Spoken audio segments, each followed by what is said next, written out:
శ్రీ గణేశాయ నమః. శ్రీ గురు దత్తాత్రేయ నమః.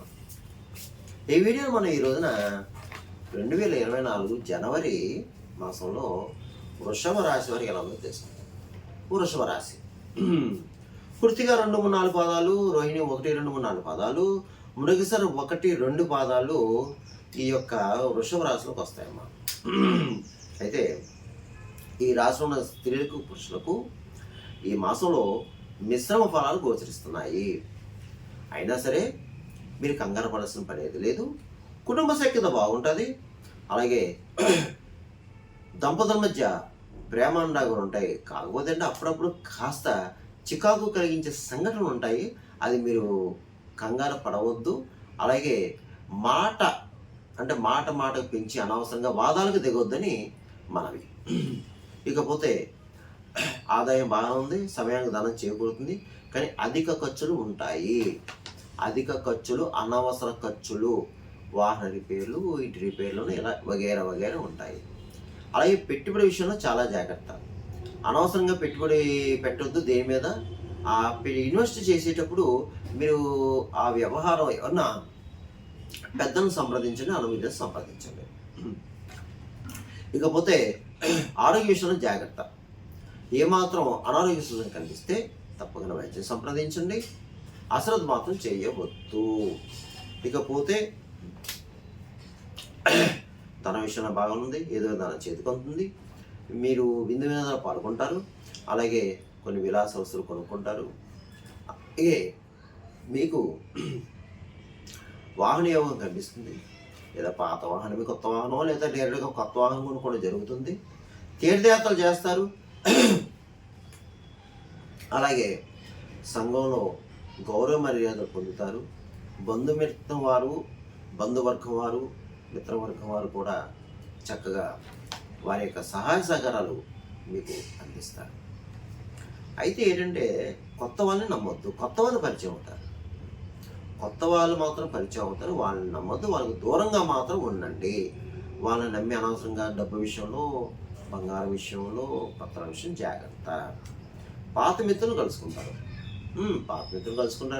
వారితో సంభాషణ ఆహ్లాదకరంగా ఉంటుంది. చాలా చక్కగా ఉంటుంది. ఆహ్లాదకరమైన వాతావరణం ఉంటుంది. తర్వాత ప్రదేశాలకు వెళ్తారు. దూర ప్రయాణం చేస్తారు. తీర్థయాత్ర చేస్తారు. దైవ కార్యాలు పాల్గొంటారు. అయితే భూగృహ సంబంధ లావాదేవీలు మాత్రం ఏమనుంటే మాత్రం వాయిదా వేయండి. ఈ మాసం భూగృహ సంబంధ లావాదేవీలు వాయిదా వేయండి. అలాగే ఈ ముఖ్యంగా గురువుని, బ్రాహ్మణుని దూషించద్దు. గురువుని, బ్రాహ్మణుని, పెద్దల్ని ఇలాంటి దూషించడం, వారితో కొంచెం అమర్యాదగా ప్రవర్తించడం అలాంటివి చేయొద్దు. ఎందుకంటే ఎవరి మీద ఏ విధమైన చెడు కామెంట్ చేయొద్దు.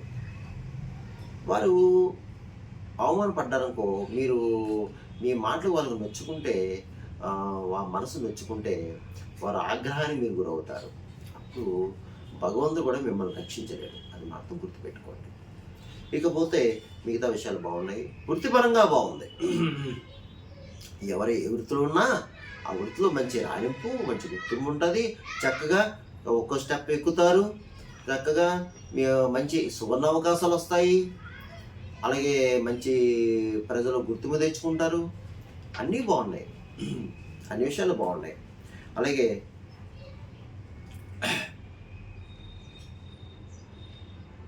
మీ పని మీరు యథావిధిగా చేసుకుని వెళ్ళండి. శుభవార్తలు వింటారు. బాగుంది. అలాగే ఎవరి విషయంలో జోక్యం కలిగించవద్దు. ఇతరుల విషయం జోక్యం కలిగించవద్దు. అనవసర విషయం జోక్యం కలిగించవద్దు. తర్వాత ఎవరితో మాట్లాడేదో మాత్రం ఆచితూచి మాట్లాడండి.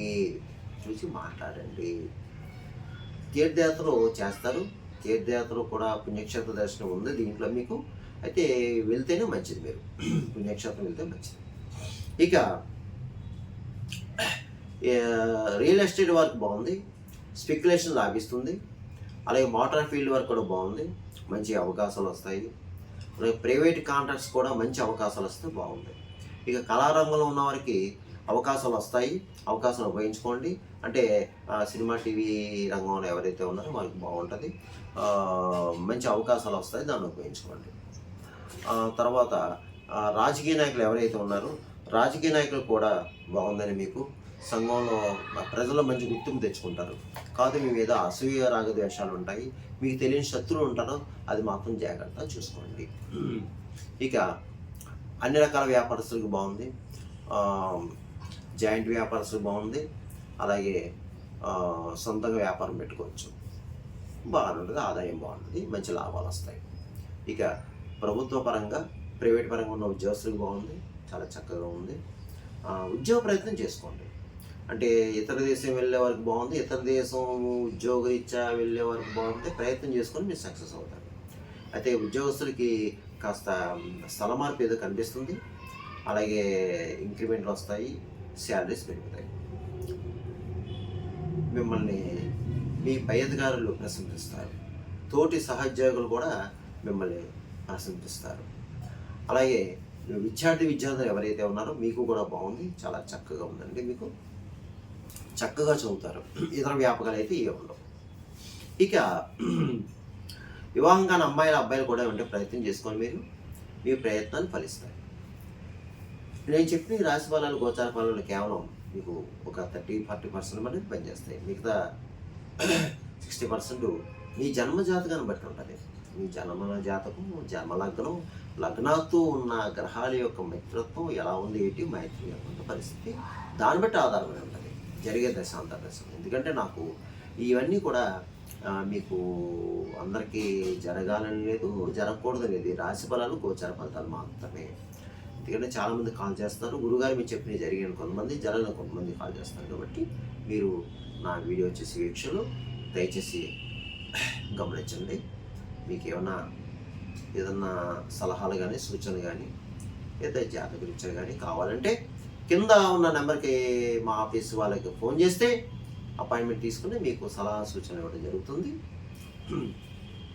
ఇక ఈ వృషభ రాశి వారు నేను చెప్పిన పరిహారాలు చేసుకుంటే ఈ జనవరి మాసం అంతా బాగుంటుంది. ఏమిటమ్మంటే మీరు ఎక్కువ దుర్గా ఆరాధన చేయండి, దుర్గాదేవి ఆరాధన ఎక్కువ చేసుకోండి. ఈ వృషభ రాశి వారు దుర్గాదేవి ఆలయానికి వెళ్ళడం, శుక్రవారం మంగళవారం నియమాలు పాటించుకోవడం చక్కగానే. ముఖ్యంగా శుక్రవారం 10:30 నుంచి 12 రాహుకాల టైంలో వెళ్ళడం, నిమ్మకాయ దీపాలు పెట్టడం, ఇవన్నీ చేసుకోండి. అలాగే లేడీస్ మాత్రం శుక్రవారం రోజున అమ్మవారి దేవాలయం 3 కానీ 5 మంది కానీ లేదంటే 9 మంది కానీ 11 మంది కానీ ముత్తైదులకి పునిస్త్రీలకి వాయిదానం ఇవ్వండి. ఏదన్నా ఒక బ్లౌజ్ పీసు, ఒక స్వీటు, అరటిపళ్ళు, ఒక పండు, తమలపాకులు వగేరా వగేరా ఇచ్చేస్తే పునిస్త్రీలకి ఇస్తే మీ సంతానం, మీ సౌభాగ్యం బాగుంటుందమ్మా. అమ్మవారి సన్నిధిలో అమ్మవారి దేవాలయం ఇవ్వండి. అలాగే ఎక్కువ బాధపడేవారు ఏమైనా ఉంటే, అంటే ఈ రాశిలో ఉన్నవారు ఎక్కువ అంటే సకల శత్రు రోగ రుణబాధలతో అవధిపడి ఏమైనా ఉంటే మీరు తప్పకుండా పౌర్ణమి రోజున అమ్మవారి దేవాలయంలో చండీ హోమం చేయించుకోండి. చండీ హోమం చేసి మీకు మంచి జరుగుతుంది, ఏం పర్వాలేదు. అలాగే ముఖ్యంగా భిక్షగాళ్ళు, అలాగే ఫిజికల్ హ్యాండిక్యాప్స్, బ్లైండ్ పర్సన్స్ వంటి గుడ్డివారు ఇలాంటి వాళ్ళు మీకు తారసపడితే తప్పకుండా వారికి ఆహారాన్ని పెట్టండి అమ్మా. కాస్త అన్నం పెట్టండి, లేదు కదా రొట్టె పెట్టండి, అరటిపండు పెట్టండి, మీ ఇష్టం, ఎంతో కొంత ఇవ్వండి. అలాగే గోవుకి ఆహారం పెట్టండి, పావురాలకి జొన్నలు వేయండి, కాకులకి తీపన్నం పెట్టండి, పిచ్చుకలు ధాన్యం వేయండి, కుక్కలు బిస్కెట్లు బ్రెడ్ పెట్టండి. తర్వాత మీరు వీలైతే క్షేత్ర దర్శనం చేసుకోండి. మీనరాశి వారు ఏదైనా క్షేత్ర దర్శనం చేసుకుంటే మంచిది. మీరు వీలైతే ఈ వృషభ రాశి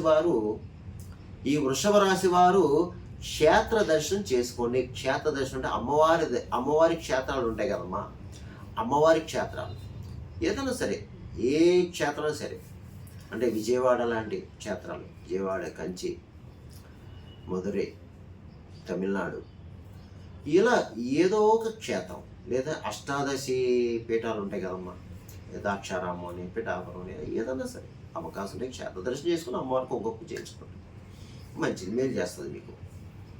ఇక